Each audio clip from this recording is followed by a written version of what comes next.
Throughout the period of these conversations, he also, from time to time, asked me for social engagements. My reaction to these conversations was to avoid them by eliminating opportunities for us to engage in extended conversations. This was difficult because at the time I was his only assistant at the Office of Education, or Office for Civil Rights. During the latter part of my time at the Department of Education, the social pressures and any conversation of his offensive behavior ended. I began both to believe and hope that our working relationship could be a proper, cordial, and professional one. When Judge Thomas was made chair of the EEOC, I needed to face the question of whether to go with him. I was asked to do so, and I did. The work itself was interesting, and at that time it appeared that the sexual overtures which had so troubled me had ended. I also faced the realistic fact that I had no alternative job. While I might have gone back to private practice, perhaps in my old firm or at another, I was dedicated to civil rights work, and my first choice was to be in that field. Moreover, the Department of Education itself was a dubious venture. President Reagan was seeking to abolish the entire department. For my first months at the EEOC, where I continued to be an assistant to Judge Thomas, there were no sexual conversations or overtures. However, during the fall and winter of 1982, these began again. The comments were random and ranged from pressing me about why I didn't go out with him to remarks about my personal appearance. I remember his saying that someday I would have to tell him the real reason that I wouldn't go out with him. He began to show displeasure in his tone and voice and his demeanor and his continued pressure for an explanation. He commented on what I was wearing in terms of whether it made me more or less sexually attractive. The incidents occurred in his inner office at the EEOC.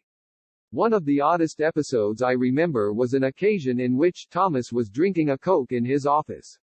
He got up from the table at which we were working, went over to his desk to get the Coke, looked at the can, and asked, "Who has pubic hair on my Coke?"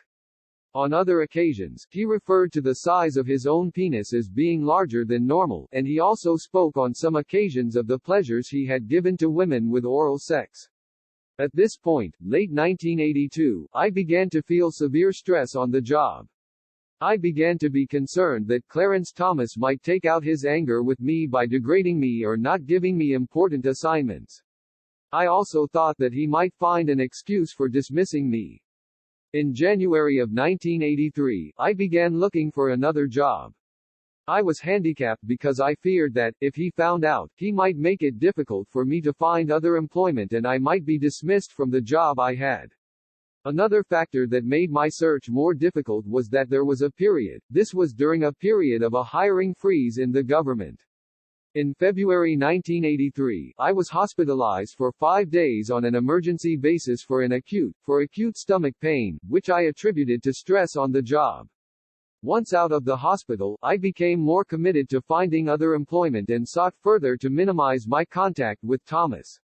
This became easier when Allison Duncan became office director because most of my work was then funneled through her and I had contact with Clarence Thomas mostly in staff meetings. In the spring of 1983, an opportunity to teach at Oral Roberts University opened up. I participated in a seminar, taught an afternoon session and seminar at Oral Roberts University. The dean of the university saw me teaching and inquired as to whether I would be interested in pursuing a career in teaching, beginning at Oral Roberts University. I agreed to take the job in large part because of my desire to escape the pressures I felt at the EEOC, due to Judge Thomas. When I informed him that I was leaving in July, I recall that his response was that now I would no longer have an excuse for not going out with him. I told him that I still preferred not to do so. At some time after that meeting, he asked if he could take me to dinner at the end of the term. When I declined, he assured me that the dinner was a professional courtesy only and not a social invitation. I reluctantly agreed to accept that invitation, but only if it was at the very end of a working day.